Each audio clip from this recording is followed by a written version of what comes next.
Cordial saludo. Bienvenido de nuevo a este su espacio de temas y problemas literarios.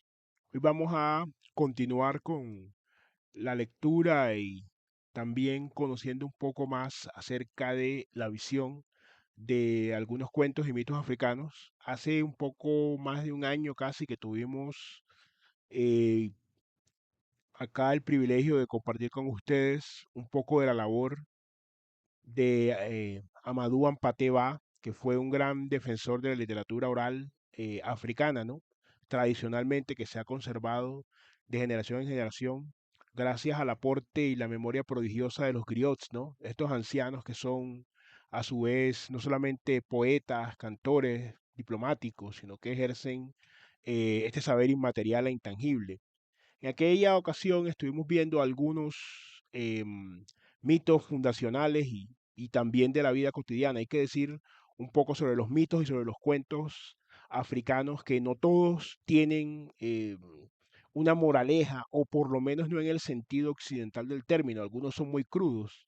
Muchas veces los finales no serían justos, ¿no? Teniendo en cuenta la dinámica de los cuentos a los que por lo menos en ciertos espectros estamos acostumbrados. Entonces también hay que tener eso en cuenta, hay que tener en cuenta que muchos se han transmitido, si no la mayoría, ¿no? Precisamente por este vehículo de la oralidad y es importante cómo se han preservado. Pero hoy no vamos a ocuparnos de uno de orden cosmogónico, sino vamos a ocuparnos de otra clase de estos relatos de tradición oral de distintas etnias y tribus, los Haifang, Agni, Malinke, como el que vamos a ver ahora. Y vamos a continuar con esta serie, no sin antes recordar que soy Sundiata Keita, escritor, miembro fundador del colectivo artístico Epísteme Colombia y su anfitrión en este su espacio. Los invitamos también a suscribirse, activar las notificaciones, compartir el contenido, muy importante también comentar. Entonces vamos a leer este cuento. Este cuento lo hemos escogido de un texto denominado Antología Negra, Cuentos y Mitos Africanos. eh, Aunque hay varias publicaciones, de hecho, con títulos similares. ¿Y esto por qué muchas veces se da? Porque son cuentos precisamente de la comunidad y no tienen un autor como tal. Entonces suelen agrupar de esa manera. Este se denomina La mentira y la verdad, o así ha sido pues traducido. Un día, la mentira y la verdad emprendieron juntas un viaje. La mentira dijo cortésmente a la verdad: donde quiera que nos presentemos, tú llevarás la palabra, porque, si me reconocen, nadie querrá recibirnos. En la primera casa en que entraron, los recibió la mujer del amo. El amo llegó al caer la noche y pidió enseguida de comer. Aún no he preparado nada, dijo su mujer. Ahora bien, a mediodía había preparado comida para dos y escondido la mitad. El marido, a pesar de que no sabía nada, se encolerizó porque llegaba hambriento del campo. Volviéndose a los forasteros, les preguntó: ¿Les parece que esto es propio de una buena ama de casa? La mentira guardó silencio prudentemente, pero la verdad, obligado a responder, dijo con sinceridad que una buena ama de casa debería tenerlo todo preparado para el regreso de su marido. Entonces la mujer del amo, irritada violentamente contra unos forasteros que se atrevían a mezclarse en las cosas del hogar, los arrojó de la casa. En la segunda aldea a la que llegaron, la mentira y la verdad encontraron a los chicos ocupados en descuartizar una vaca estéril, muy gorda, recién sacrificada. Cuando los viajeros entraron en casa del jefe de la aldea, hallaron a los chicos que acababan de entregar al jefe la cabeza y los miembros de la vaca, diciéndole: Esta es tu parte. Todos saben que el jefe hace siempre las raciones en un reparto de esa naturaleza. El jefe, dirigiéndose a los forasteros que acababan de presenciar estos detalles, les preguntó: ¿Quién les parece que manda aquí? Al parecer, dijo la verdad, mandan los niños. A estas palabras, el jefe se encolerizó e hizo expulsar inmediatamente a los forasteros, tan impertinentes. La mentira dijo entonces a la verdad: No puedo, verdaderamente, dejarte gobernar más tiempo nuestros asuntos. Nos matarías de hambre. Desde ahora yo me ocuparé de todo. En la aldea a la que llegaron poco después, se instalaron debajo de un árbol, cerca de un pozo. De la aldea salían grandes gritos y no tardaron en saber que había muerto la favorita del rey. Una sirviente, muy llorosa, vino en busca de agua. La mentira, acercándose, dijo, ¿qué desgracia ha ocurrido para que llores así y toda la aldea se lamente? Es que nuestra buena ama, la mujer preferida del rey, ha muerto. ¿Cómo? Tanto ruido por tan poca cosa, dijo la mentira. Anda a decir al rey que no se aflija más, porque yo puedo devolver la vida incluso a personas muertas ya desde hace años. El rey envió un hermoso carnero a los viajeros, en señal de bienvenida, y mandó a decir a la mentira que tuviese paciencia, que utilizaría su habilidad cuando estimase oportuno.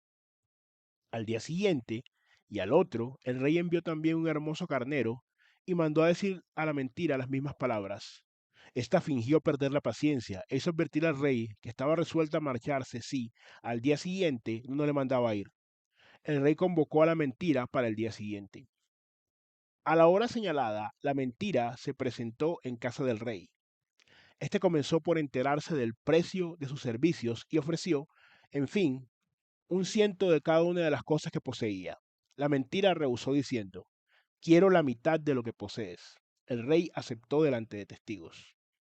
Entonces la mentira mandó a construir una cabaña exactamente encima del sitio en que había inhumado a la favorita. Construida la cabaña y cubierta, la mentira entró en ella sola, con herramientas de cavador, y se cercioró de que todas las salidas estaban cerradas. Al cabo de mucho tiempo de trabajo, que se adivinaba encarnizado, se oyó la mentira hablar en altavoz, como si disputase con varias personas. Después salió y dijo al rey, el asunto se complica, porque en cuanto he resucitado a tu mujer, tu padre la ha agarrado por los pies y me ha dicho, deja aquí a esta mujer. ¿Qué falta hace en la tierra? ¿Qué puedo hacer por ti? En cambio, si me devuelves la luz, te daré, no la mitad, sino los tres cuartos de los bienes de mi hijo, porque yo era más rico que él. Apenas lo había dicho, se presentó su padre, lo rechazó y me ofreció por su cuenta todo lo que posees. A su vez, fue rechazado por su padre, que ofreció todavía más. De modo y manera que todos tus abuelos están ahí, y yo no sé a cuál atender. Pero, a fin de complicar tus dudas, dime solamente si hay resucitar a tu padre o a tu mujer. El rey no vaciló un instante. A mi mujer, dijo, porque la sola idea de que reapareciese el terrible viejo que lo había tenido en tutela tanto tiempo lo hacía temblar. Bueno, dijo la mentira, pero tu padre me ofrece mucho más que tú, y no puedo perder tan bonita ocasión de enriquecerme, a no ser que, dijo la mentira, viendo al rey aterrorizado, a menos que tú me des, por hacerlo desaparecer, lo que te había comprometido a entregarme por resucitar a tu mujer. Seguramente eso es lo mejor, dijeron a coro los moravitos, que habían contribuido al asesinato del difunto rey. Pues bien, dijo el rey exhalando un gran suspiro, que mi padre y mi mujer se queden donde están. Y así se hizo, y la mentira recibió, por no haber resucitado a nadie, la mitad de las riquezas del rey, que volvió a casarse para olvidar a la difunta. Aquí termina esta historia, como les había comentado. Hay muchos matices interesantes que tiene la historia. Como les había dicho, la moralina que muchas veces suelen tener las historias occidentales, por lo menos de un gran periodo, no estamos hablando de las historias contemporáneas, de los cuentos contemporáneos, sino los anteriores, no se haya presente en este cuento, y no porque carezca de moralidad como tal, sino que es mucho más práctico. Y en este momento la personificación de la mentira, de hecho en el relato, la mentira y la verdad que aparecen allí, pues subrayados como sustantivos, están personificados por dos hombres. Vemos el contraste que hay, evidentemente, todas las asimetrías y todos los funcionamientos desde lo doméstico hasta ya el gobierno de lo tribal, como en el caso de la esposa y en el caso del jefe, cuando la verdad habla, muchas veces es incómoda e incomoda además a quienes de alguna forma o se ven afectados por el poder, como en el caso de la esposa, o ejercen el poder, detentan una posición y se ven afectados en su imagen, como en el caso del jefe. Entonces, en ese momento vemos, y en el relato vemos, que la verdad cede su lugar a la mentira, y allí hay una enseñanza que creo que trasciende no solamente el marco de estos cuentos africanos, sino que en general se aplica a la condición humana. Es un cuento universal, es lo que quiero resaltar de esta historia. No está circunscrita a unos eventos y a un lugar específico, sino que las relaciones de poder entre los seres humanos, como se muestran en muchas ocasiones, se acude precisamente a la mentira, como se divide el relato digamos, en unos sucesos muy bien, muy concretos, porque cuando se dice la verdad en muchas ocasiones se generan perturbaciones, como en estos casos, y es incómoda, es inconveniente. Cuando la mentira utiliza, ¿cierto? Y fiel a su propia naturaleza, engaña al rey, vemos también que inclusive el narrador o los narradores, pues, sucesivos de la historia, eh, describen una serie de subtramas muy interesantes en un relato realmente muy corto, pero vemos, por ejemplo, que el rey anterior, es decir, el rey anterior, supuestamente, ¿no? Sabemos todos que es una mentira, pero en el universo de la ficción del cuento, el rey anterior supuestamente le ofrece más que lo que le está dando el rey ahora, y a su vez toda la línea anterior llega a ofrecer todavía mucho más por esto. Entonces, por volver a la vida, ¿no?